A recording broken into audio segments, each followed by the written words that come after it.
जय श्री कृष्ण मित्रों, केम छो? मजामां ने? આજે આપણે બનાવશું અલગ રીતના યુનિક આપણે ગુંદાનું શાક. ગુંદાનું શાક બનાવવા માટે આ રીતના મેં ગુંદા લઈ લીધા છે. ફ્રેશ ગુંદા આવી લેવાના છે. ધોઈને લૂછીને સાફ કરી લીધા છે. ત્યારબાદ લીધી છે મગજતરી. મગજતરી શરીરમાં એકદમ ઠંડક આપે છે અને આપણે મગજ શક્તિ વધારવામાં પણ કામ આપે છે. 2 કાંદા લીધા છે, 2 ટમેટા, 1 ઇંચ આદુનો ટુકડો, 2 મરચા અને કઢી પત્તા લીધા છે, મીઠો લીમડો અને કોરવું લીધું છે મેં. હવે આપણે આ ગુંદાનું યુનિક શાક બનાવશું. એક પેન મૂકી દીધી છે. હવે તેમાં આપણે તેલ મૂકીશું. મેં 2 પાવડા તેલ લીધું છે. તમે તમારું પ્રમાણ લઈ શકો છો, વધારે થોડું. આ એકદમ શાક મસ્ત બને છે. તમારે યુનિક પ્રસંગમાં બનાવવું હોય તો આ યુનિક લાગે છે અને મસ્ત બને છે. ટેસ્ટ પણ મસ્ત આવે છે.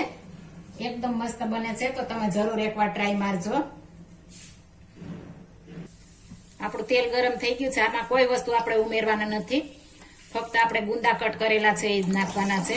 એને આપણે જોડીને જુંદો કરવાનો છે. આ રીતના આપણે ધીમે ગેસે એકદમ જોડવે રાખવાનું છે. આમાં કોઈ જાતની વસ્તુ મિક્સ કરવાની નથી.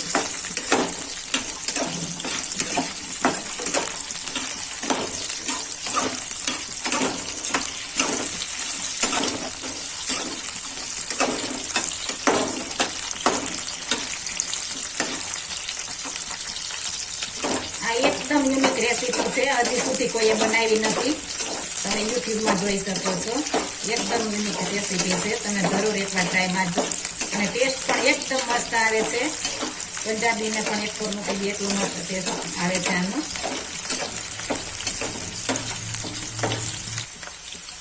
આ શાક બાજરાના રોટલા, પરોઠા, રોટલી સાથે સર્વ કરવાની મજા આવે છે. એકદમ ટેસ્ટફુલ બને છે અને ખાવાની પણ મજા આવે છે.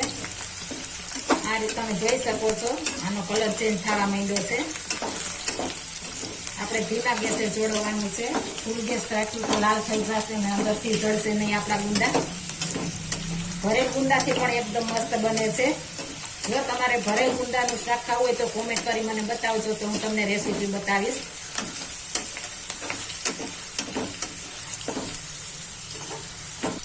તેલમાં ચડશે એટલે ગુંદાની ચીકાશ એકદમ વહી જશે. ચીકાશ જરા પણ નહીં રહે.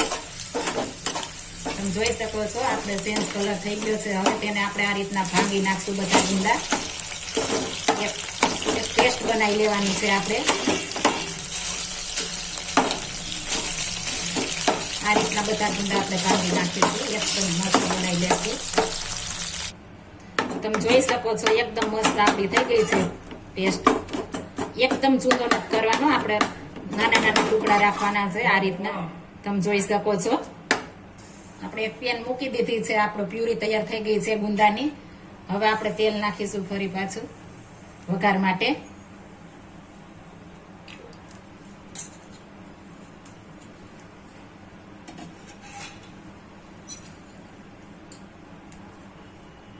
બે તજના ટુકડા નાખવાના છે. 2 તમામ પત્રના ટુકડા નાખીશું.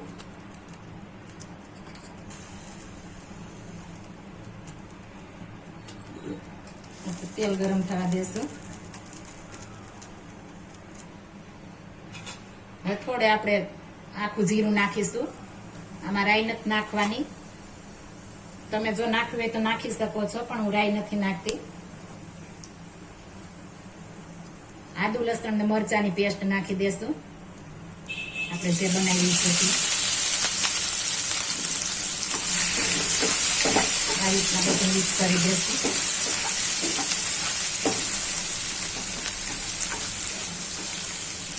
ત્યારબાદ આમાં જ આપણે મગજતરીનો ભૂકો નાખી દેવાનો છે એટલે એકદમ શેકાઈ જાય.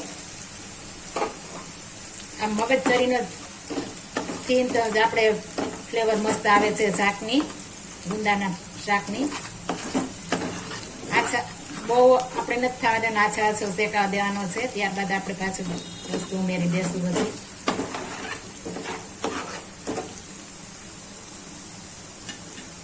હવે તેમાં આપણે કાંદા પ્યુરી નાખી દેશું.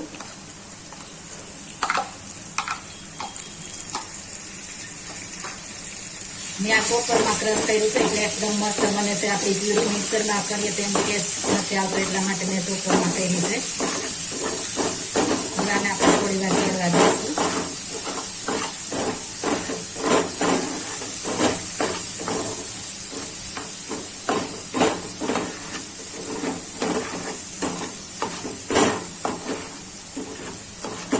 મગજતરી તાસીરે ઠંડી પણ છે એટલે ઉનાળામાં ખવાય છે આ મગજતરી. અને આ ગુંદા પણ ઉનાળામાં જ મળે છે એટલે શાક પણ ગુંદા આવવાની વાટ જોતા હોય ક્યારે ગુંદા આવે ને ક્યારે આપણે આ શાક બનાવીએ. આ વારે વખતે હું આ રીતના શાક બનાવું છું, બહુ મસ્ત બને છે. ખાસ એક ધ્યાન રાખવાનું છે કે આમાં મસાલો તમારે એકદમ જોડવાનો છે. જો કાચો રહી જશે તો તમારું શાક કાચું. જો આ લસણ ને ડુંગળી તમારું કાચું રહી જશે તો તમારા શાકનો સ્વાદ અલગ આવશે. એટલે એકદમ ખાસ ધ્યાન રાખવાનું છે કે એકદમ મસ્ત ચડવા દેવાનું છે. ધીમા તાઈએ આપણે ચોડવવાનું છે, ફૂલ તાઈએ નથી ચોડવવાનું. જેમ ધીમા ગેસે આપણે ચોડવશું એકદમ મસ્ત આપણું શાક ગુંદાનું બનશે.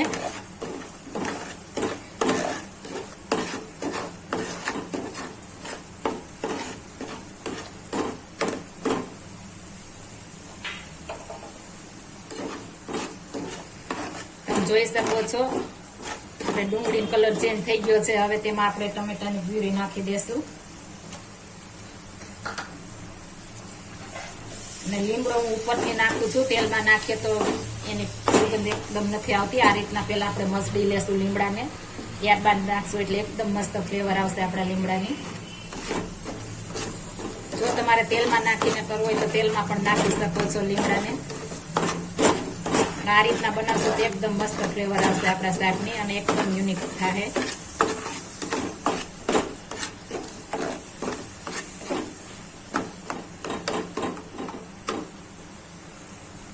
તમે જોઈ શકો છો આપણું તેલ છૂટું પડવા માંડ્યું છે. હવે તેમાં આપણે મસાલા ઉમેરી દેશું. 1 ચમચી હળદર પાવડર, 2 ચમચી લાલ કાશ્મીરી મરચું પાવડર, 1 ચમચી ધાણા જીરું પાવડર. આ ધાણા જીરું પાવડર થી એકદમ મસ્ત ફ્લેવર આવશે આપણે શાકની. અને 1/2 ચમચી આપણે નાખીશું ગરમ મસાલો. મેં આ કિચન કિંગ આવે એ લીધો છે, તમે કોઈ પણ લઈ શકો છો. મેં થોડો નાખ્યો છે, ઉનાળો હોવાથી ગરમીને લીધે મેં મસાલો થોડો નાખું છું ગરમનો. આ રીતના બધું મિક્સ કરી દેશું પેલા.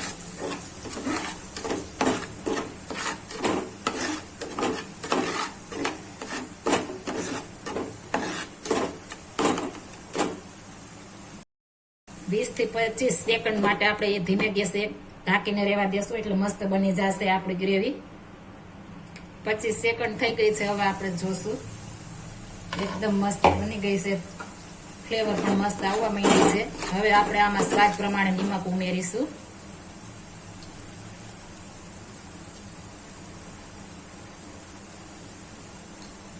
ત્યારબાદ આ ઘોરું ઉમેરીશું જે મેં દહીંનું લીધું છે તે. તમે આમાં કેરી પણ નાખી શકો છો. જો તમારે દહીંનું નાખવું હોય તો તમે કેરી નાખી શકો છો. તો કેરી તમારે આપણે ગ્રેવીમાં થોડી ચડી જાય પછી નાખવાની છે, નહીતર કાચી રહેશે. જો કેરી નાખશો તો પણ તમારે ગુંદાનું શાક ચીકણું નહીં થાય. હવે આ ગ્રેવી આપણે એકદમ ચડવા દેશું. અને આ શાક હું દહીંમાં જ બનાવું છું, મારું ખાધેલું છે એટલે દહીં નાખવાથી એકદમ મસ્ત બનશે આપણું શાક. કેરીમાં પણ બને છે પણ આ દહીં જેવું એકદમ મસ્ત શાક બનતું નથી એટલે હું દહીંમાં જ બનાવું છું. એકદમ સરસ બને છે. તમે એકવાર જરૂર ટ્રાય મારજો.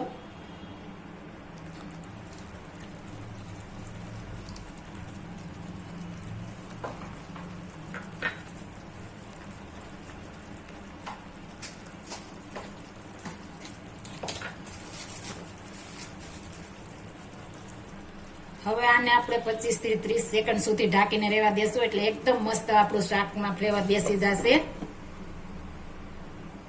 30 સેકન્ડ થઈ ગઈ છે. તમે જોઈ શકો છો એકદમ મસ્ત ગ્રેવીનો કલર આપણે આવી ગયો છે. થોડી ગ્રેવી કાચી હોય તો આપણે ગુંદાની પેસ્ટ નાખી દેવાની છે. જે ગુંદાની પેસ્ટ કરી છે આપણે એ નાખી દેશું.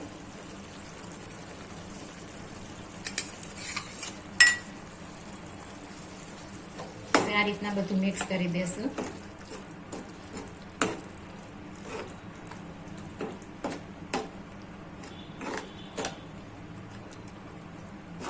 હવે આપણે આને ઢાંકવાનું નથી, આમને જ ચડવા દેવાનું છે. ગુંદા નાખ્યા છે એટલે ઢાંકશું તો ચીકણા થશે આપણે. એટલે એકદમ આ રીતના ચડવા દેવાનું છે. તમે એકદમ જોઈ શકો છો મસ્ત આપણો કલર થઈ ગયો છે શાકનો. સુગંધ પણ એટલી મસ્ત આવે છે કે ખાવાનું મન થઈ જાય એટલું મસ્ત સુગંધ આવવા માંડી છે. જો તમે આ એકવાર શાક બનાવશો તો બીજી વાર તમે પંજાબીને પણ ભૂલી જશો એવું બનશે. તો બીજી વાર પણ તમે બનાવશો આ રીતના શાક. એટલું મસ્ત આ બને છે શાક. હવે આને આપણે ચડવા દેશું થોડી વાર માટે ધીમે ધીમે ગેસે. એકદમ છૂટું તેલ પડી જાય ત્યાં સુધી આપણે ચડવા દેવાનું છે. આપણું શાક મસ્ત ચડી ગયું છે, તેલ પણ છૂટું પડી ગયું છે, તમે જોઈ શકો છો. ધીમો ગેસ રાખશો એટલે એકદમ મસ્ત બનશે અને તળિયે પણ નહીં ચીપકે. અને આપણે આ મગજ તરી મેં 250 ગ્રામમાં 20 ગ્રામ નાખી છે. એટલે તમારે જેટલા ગુંદાનું શાક કરવું હોય એ પ્રમાણે ગણતરી કરી નાખી શકશો. 250 ગ્રામમાં 20 ગ્રામ નાખી છે. તમે ખાસ યાદ રાખજો, માપ પ્રમાણે હશે એટલે તમારું શાક પંજાબીને પણ એક વાર મૂકી દેશે એટલું મસ્ત બનશે.